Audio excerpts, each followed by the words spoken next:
Hi there, YouTube community. This is Dominic. Welcome to another video. Today, we're going to set up Zendesk super fast. 15 steps, chop chop to get things done. I know you're busy, so this recording is done to help you set up Zendesk without too many hassles. Of course, this only applies to small teams, but it will give you a very good insight into how to set up Zendesk by yourself so you don't waste a lot of time, so you are going off on the right foot. An onboarding for Zendesk requires around 50 hours. If your team is, for example, from 5 to 10 to 15 agents, and it can only go up afterwards. Now, if you're 1 to 5 agents, this is for you. If you're a larger team, this is good because you can get an idea how to set up Zendesk. Of course, it gets much more intricate and complex, but I hope this gives you a good insight. Before we start the setup, you have to understand that you have to do a bit of homework before anything else. It's very easy to just go into a software and say, yeah, I've used softwares before. Let me just start setting this one up. No, if you do that, then you'll end up like 95% of people who set up Zendesk by themselves without the due diligence of doing their homework afterwards. Setting up Zendesk will be divided into 2 sides. One will be to do the homework, your due diligence before actually doing the setup, and then it's going to be the actual setup. Define your business requirements. Think about what you want your company to look like in the next 12 to 24 months. Start outlining why you think you need Zendesk. The number one question you have to start with in mind is why. Why do I need this? And then you start unfolding with the rest of everything else. Now, in my share screen, I'll show you what you need to collect. You have to be organized. You need to have a summary statement, a project scope, goals and objectives, needs statement, project requirements, stakeholders, strengths, weaknesses analysis, and of course, if there's any limitations, and a schedule and a deadline. Now, you have to do this due diligence if you want things to go right. This is a good exercise for you as a business to understand where you are and where you want to be at. Define use cases. Think about what processes you want to run through Zendesk. Is it going to be customer facing? Is it going to be internal? This will help you understand exactly what you need to set up in your Zendesk. Now, this looks something like this. I have defined one very fast for you. So think about if this is a global use case or it's an internal one, or what kind of request is it. Define the department, who's going to be involved, give it a name, for example, new user account. Who is going to take part in this use case? Is it going to be an end user or your customer? Is it going to be an agent? Is it going to be an admin? Is it going to be a light agent? Then define it by channel, the email channel, and start defining from the moment it comes in until you get it solved. This will help you break down into features the whole of the Zendesk setup. Define the channels that you're going to offer support for. Is it going to be email, chat, phone? Is it going to be social media, WhatsApp, Facebook, Twitter, Line, anything else? Now that you've done your homework, now it comes the time to do the actual Zendesk setup. Now, I have created a Zendesk account especially for this from scratch because the test account is full of things. Now, I advise you to go through all of these step-by-step guides because they are very useful, but I know that you don't have the time, but at least watch this YouTube video recording because this will definitely help you. Create a group for each of the teams that are going to be working in Zendesk.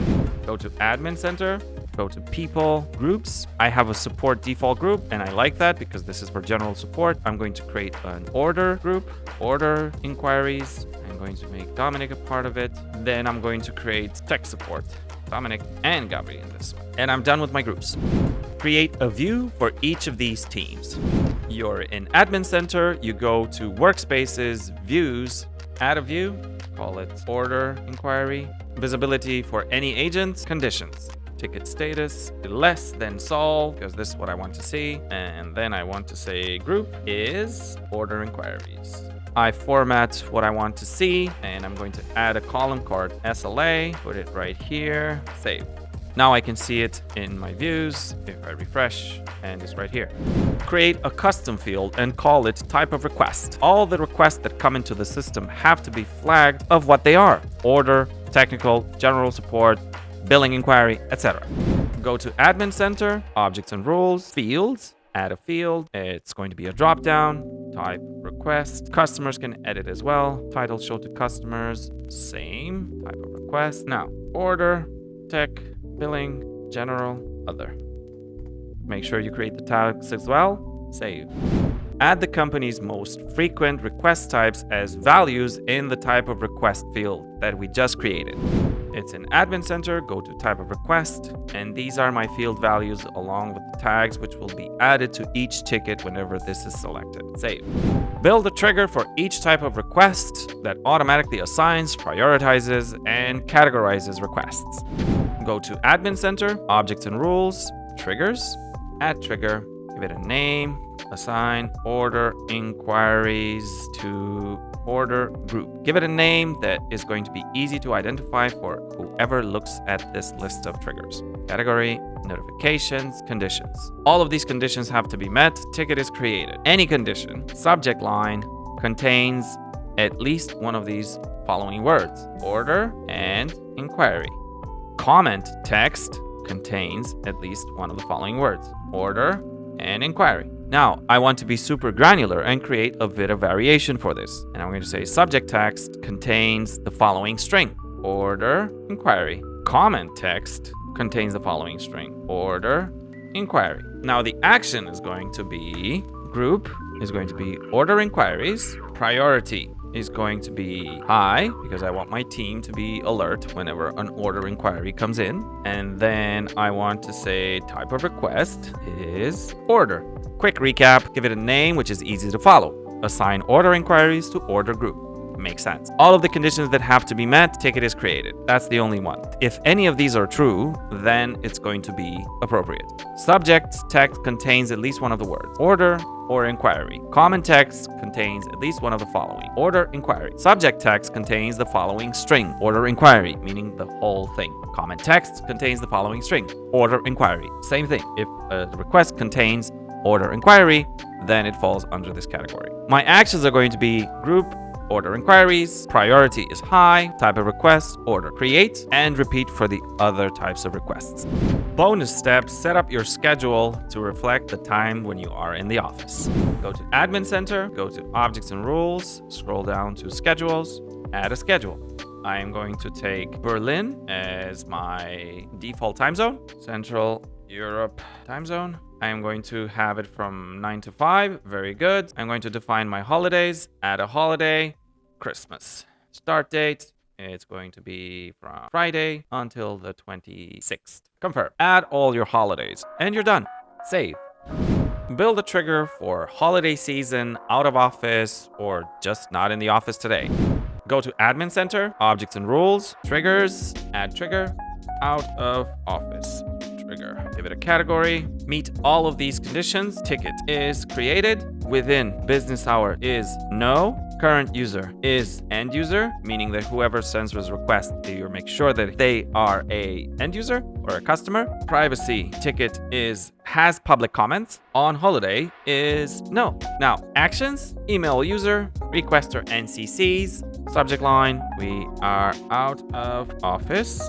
Email body, hi, ticket requester first name. Thank you for your inquiry. We are out of office, but we will be back. When will you be back? Go ahead and add that. Thank you. Great. Create an automation to remind users to reply to pending tickets. Pending status in Zendesk means that you are waiting for a reply from your customers to get back to you with additional information so you can help them solve the request. It is good practice to chase them to remind them that they have a support request and you need more information from them. Go to Admin Center, Objects and Rules, Automations, add automation, give it a very intuitive name, chase customers in pending status.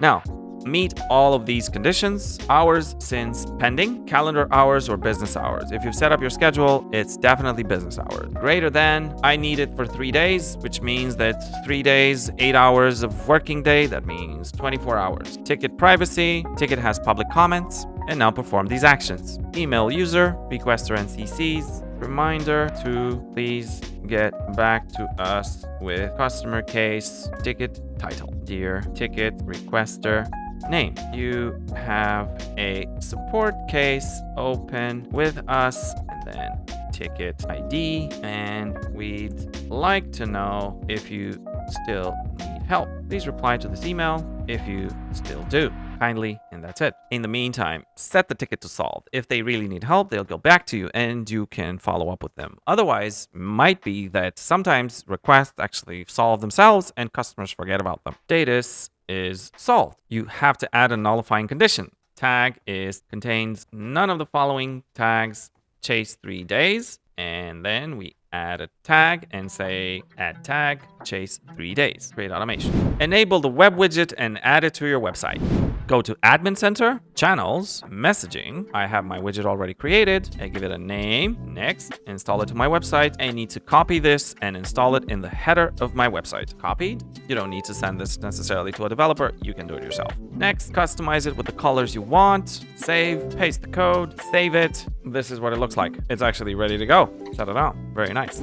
Update global signature for your agents. You want to improve your customer experience by giving it a personal touch. You want your customers to know that they're in touch with a human that actually caters to their needs. Go to Admin Center, Accounts, Brands, get started, my brand, close all this up. Make sure you have agent signature here with this placeholder, save it. Now go to each agent's profile, go to signature, write their name and their position, tech support specialist. And there you go. Now you go to a ticket, you reply, hey there, thanks for getting in touch. Put this in pending, go to the ticket and see the signature appear automatically.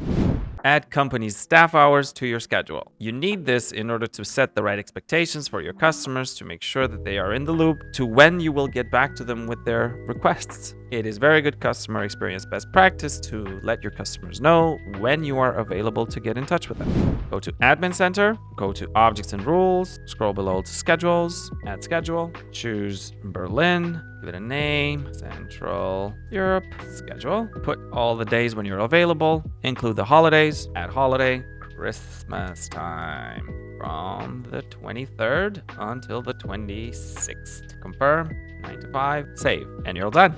Build an SLA policy for first reply time and ticket resolution time.